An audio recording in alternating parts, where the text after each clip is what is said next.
Hello, good evening, and welcome to the Caithness Amateur Drum Antiques Society tasting. I'm going to do a tasting of a trio of blended malts, which have been blended by the Cairn Distillery. Uh, Three malts. I've got the Cairn CRN 57 12-year-old, 18-year-old, and 25-year-old, all bottled at 43%. My brother visited the distillery, said it was a wonderful experience. He had a tasting experience and a meal there, and said it was all visitor centre is something else. He brought me back a bottle of the 12-year-old and a little tasting pack of the three that we're going to taste tonight. It comes in a little box, and you get three 25 ml bottles of the 12, the 18, and the 25. So the Cairn Distillery, which is nestled in the Cairngorms National Park near Grantown-on-Spey, it's a 25 million investment by the fourth generation family business of Gordon and MacPhail, who are well known as independent bottlers of whisky for over 70 years. And they're also known for reviving Benromach Distillery in 1998. The Cairn Distillery is the first new distillery in the Cairngorms National Park since it was established. And it is quite a sight to look at. It's worth looking up videos of the construction and the actual finished distillery, because it combines cutting edge architecture with reverence for the dramatic Highland surroundings. And it features floor to ceiling windows that frame views of the Cairngorms Mountains and the River Spey. If you're golfing in that area, I would thoroughly recommend Boat of Garton golf course. 18 holes, and each hole is like a picture, a Landseer picture of the Highlands. The distillery has 6 stills, 6 washbacks, a full Lauter mash tun, shell and tube condensers, all of which produce a relatively full-bodied spirit, which will be suited to lengthy sherry cask maturation. And the first release is not expected until the whisky is 12 years old, so that's quite a commitment to spend £25 million and then wait 12 years to have your first whisky produced. The capacity is going to be about 1 million litres per annum. The first spirit flowed in 2022, and it was described as medium bodied with sweet malt and vibrant fruit notes. But again, it's not going to be bottled until the 2030s. The extended maturation reflects Gordon MacPhail's legacy of patient cask management. If you visit Elgin, go down by the Borough Briggs, where the football team have their park. On the other side of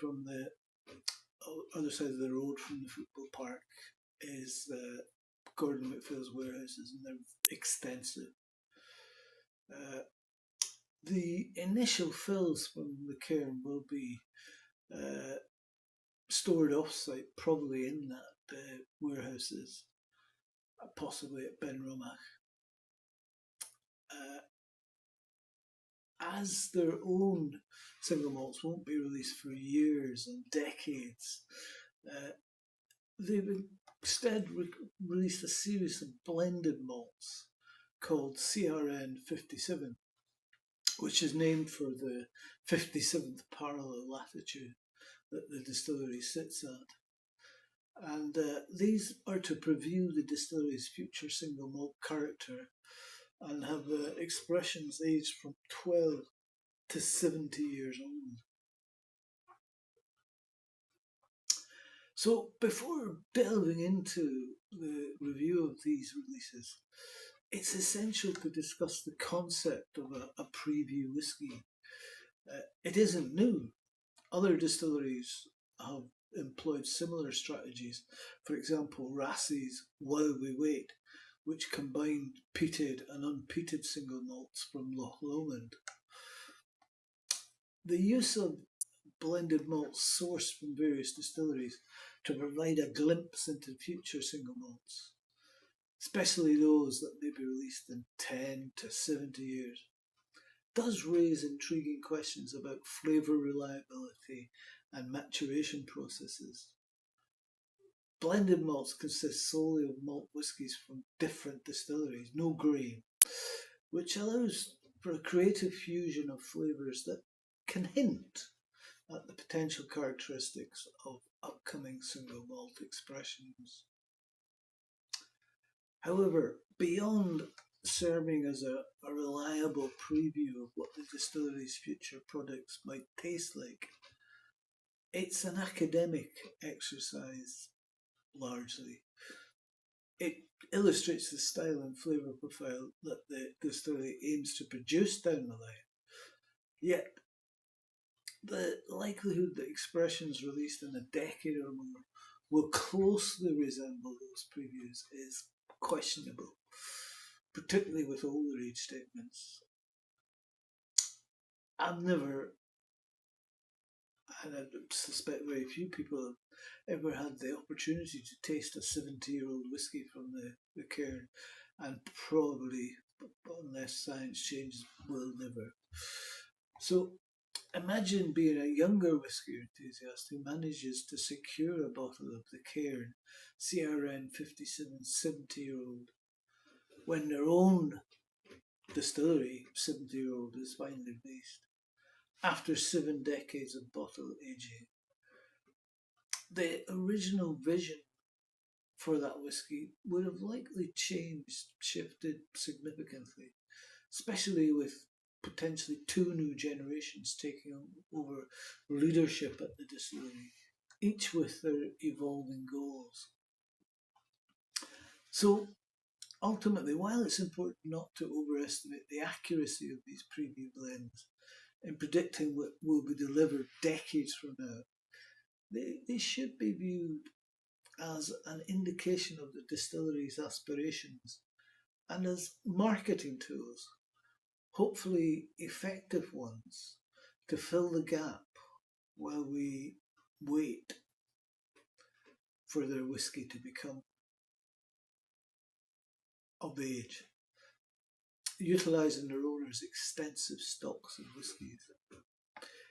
The owners of the distillery keep the mix of malts used in Nevating very secret, and only 3 people know the recipe of, I think, including 5 malts that make it into these bottles. Apparently and allegedly, it's a mix that may include Tamdhu and Benromach. So first up, we have the Cairn 12-year-old blended malt, bottled at 43%. So let's see what we have here.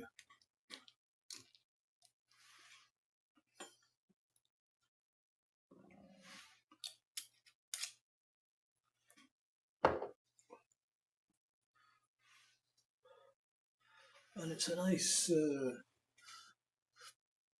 golden colour. I'm not sure of the cask maturation because, of course, these are whiskies from out with the Cairn. They'll know what's in it, but they don't tell us. So let's see what we have on the nose. And it's leafy, and it's an easy, modern sherry malt whisky. There's raisins and sultanas, milk chocolate, and digestive biscuits. And there's a dry firmness of wood spice in the background. But it's well balanced and extremely approachable. Try them out.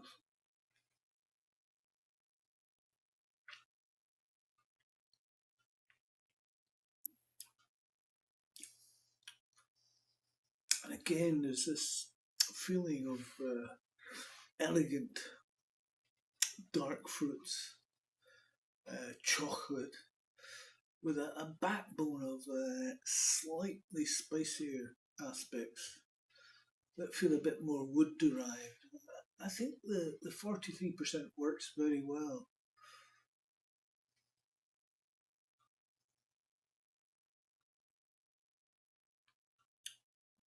It's all knitted together very well.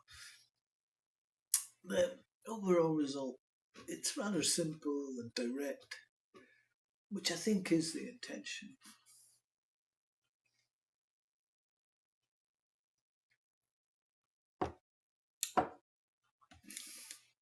And the finish is medium. It's a little oilier and sappier than you would expect. There's still some nice fig and sultana notes lingering. I'm going to try 4 drops of water in this.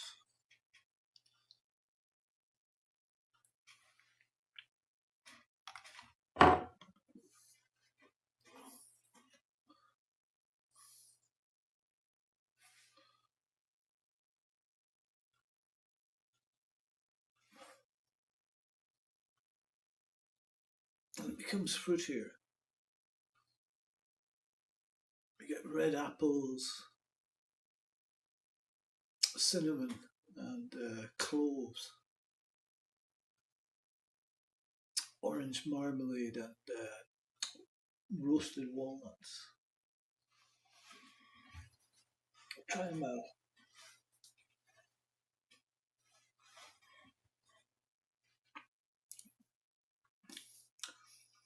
Now I'm getting raspberry, apples, and a touch of pepper.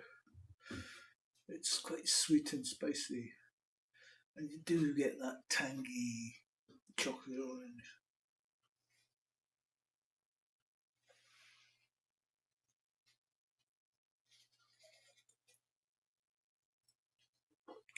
And the finish is fruity with a spicy, oaky finish.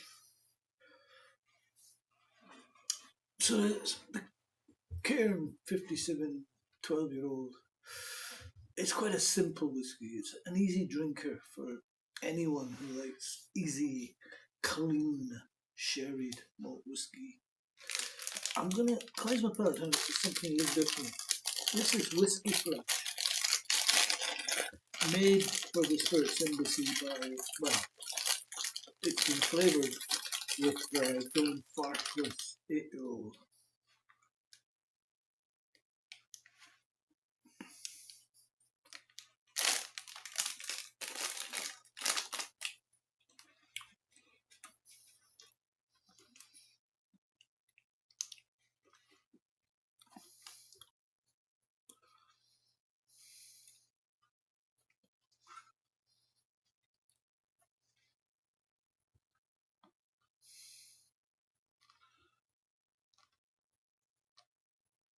It's very nice.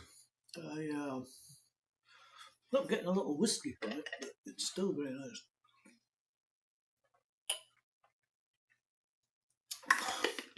So we'll move on to the 18-year-old, which you can see in the bottle is a little darker here.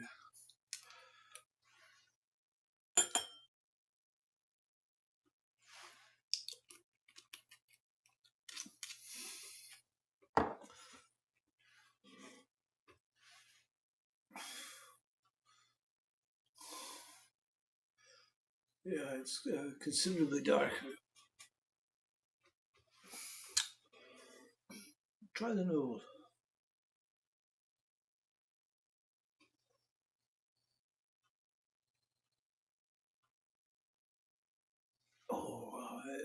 You'd almost imagine this is like an early 1990s batch of Macallan, 18-year-old.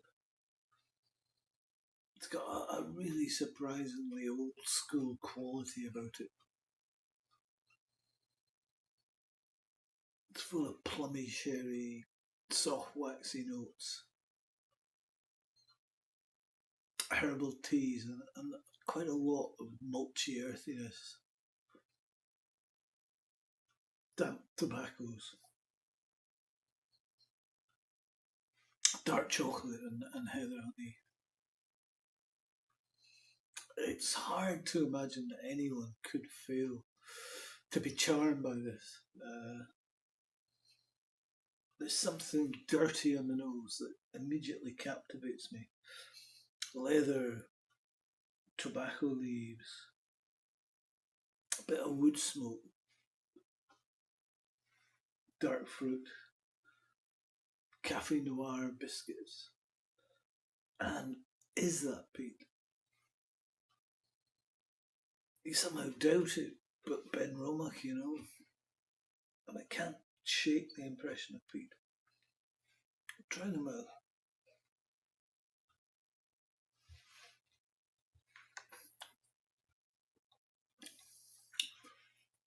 Oh, it's a wonderfully precise and bright sherry, slightly minty, slightly leather, herbal, honeyed. It's a tad waxy. This is extremely deft, balanced and playful, with an overall easiness and lightness, which is really impressive.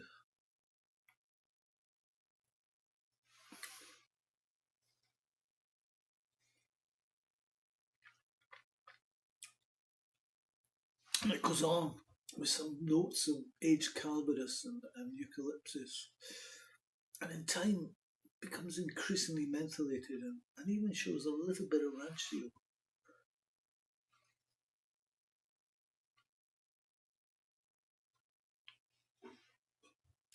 Mouthful is full and creamy, with an immediate return of dark fruits and tobacco.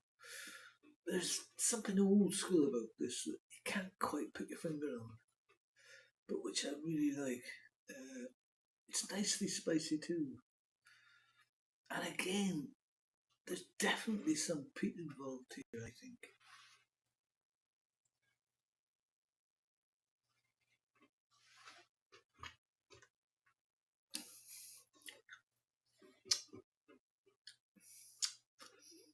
And the finish is a good length, rather long in fact. It's nicely herbal. Touch of leafy bitterness and peppery warmth. There's some ruby ale, some notes of dried tarragon and honey. It's spicy, gently drying. It's very satisfying. I'll try 4 drops of water in this.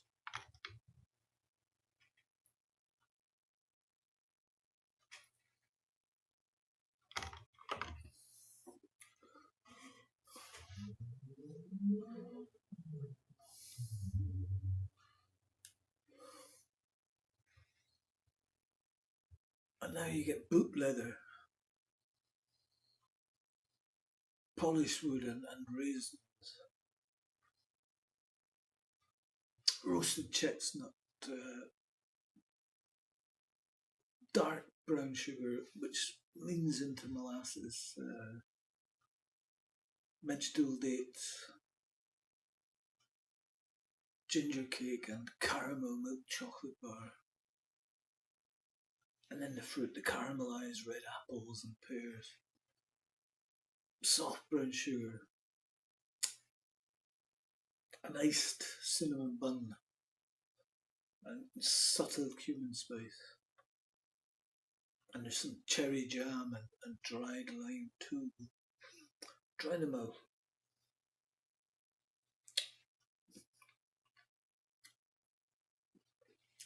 The mouth now is medium full. It's got a warm spiciness of black pepper, allspice and clove, hints of licorice, all sorts, and rosemary, cocoa powder, raspberry coulis, and dried cherry.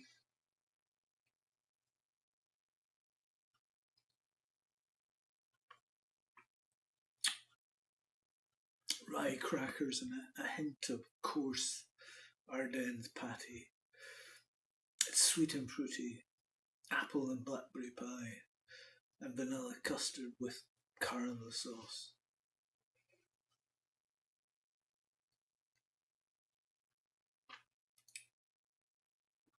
Some cinnamon sugar and a little clove, a little burnt pastry in it.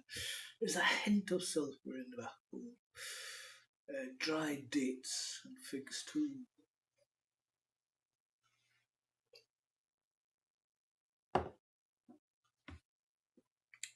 And the finish is long, black forest gateau with pleasant tannins and woody spice. A nutty note appears briefly before that fades onto baked green apple. So I find this 18-year-old extremely impressive. You just wonder what component within it is creating the older style aspect. Probably the Benromach, I would imagine. And I can't help but be reminded of some older Macallan 18-year-old batches. Gordon MacPhail, of course, bottled Macallan under a Spey Malt name. But this blended malt, the contents of which are closely guarded secret, it's certainly enjoying considerable age, but it's very delightful, especially the nose, and highly recommended. Back to the whiskey punch.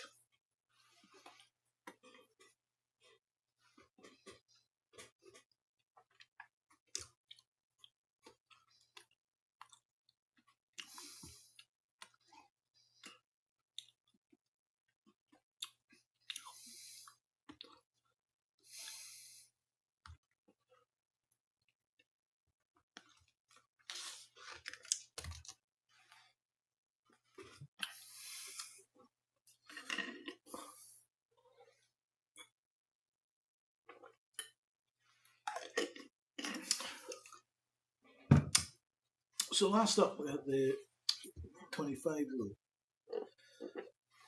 I think the reason my brother gifted me these, the bottle and the triple pack, which I'm only having about half of it, and the rest of it from my wife, who suddenly, or recently, has discovered the wonderful world of whiskey in moderation, and I'll pass them on to her.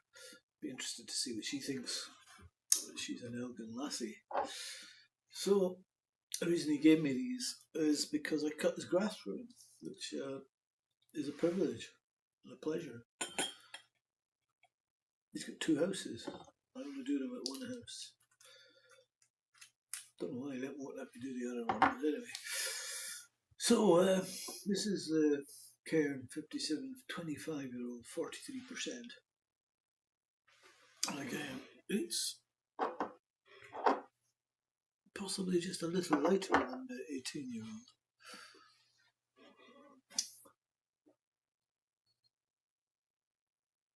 And now on the nose, you get rum and raisin with brown sugar, and there's some ripe fig and maple syrup with a hint of licorice. Figs, rancio, menthol tobaccos, and many subtle fruit notes such as sultana, bruised apple, pears baked in honey, and quince. It's rather beautiful, very Highlands. And there are notes of gorse, heather, roasted chestnuts, nugget, toasted almonds, and a hint of garam masala and dried figs. Then you also get that breath of the forest, moss, ferns, old stumps, simply magnificent stuff. Try them out.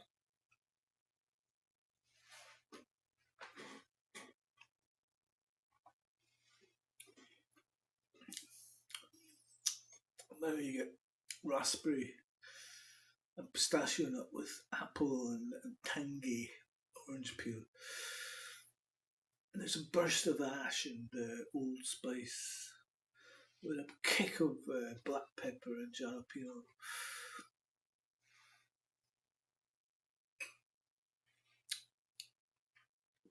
Bright citrus notes of lemon and grapefruit, which balance the richness of dark chocolate, wood tannins, and oak.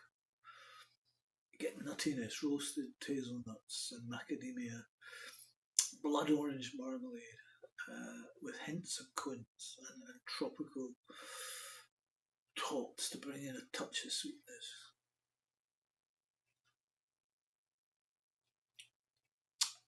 This is perfectly balanced between dark fruits, spices, wormwood, and various other herbal notes that verge on the medicinal. There's roasted walnuts, fruity black coffee, and there's many hints of mint, dried cranberry, and boozy Dundee fruitcake. They've really gone out of the way here to offer a pre-Cairn whisky of top quality.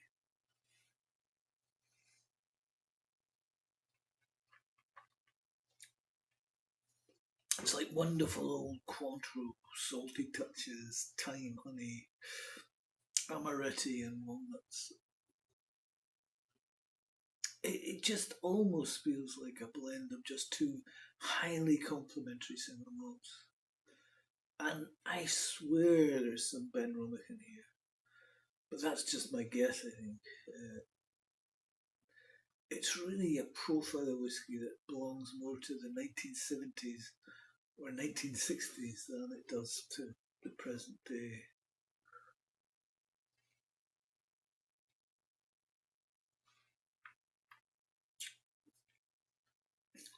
And the finish is milk chocolate and oak. The wood and jalapeno pepper notes linger for a while before easing, and that allows the nutty flavours to shine through in the final moments. It's got a gorgeous honeyed yet firm finish. Nuts, tobacco, chestnuts, and honey. I'll try 4 drops of water in this.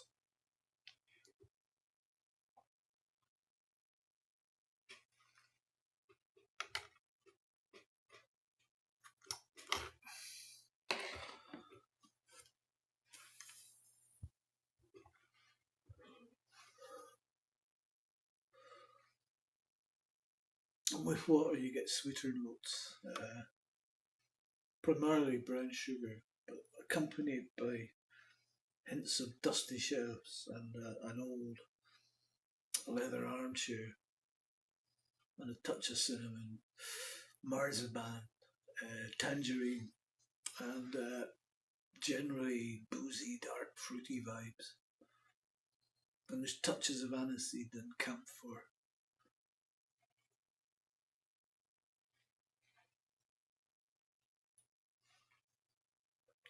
And with water, the profile turns fruitier, with salted prunes taking centre stage. The wood influence becomes more pronounced, with the spices mellowing, revealing cinnamon, nasturtium, and almost a wisp of smoke. And then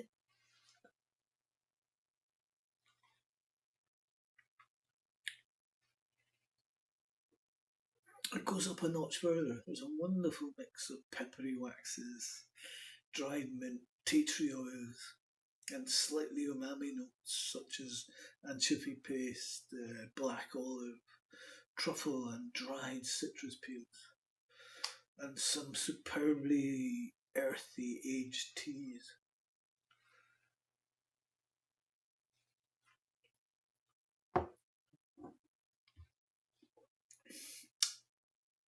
And the finish with water is long,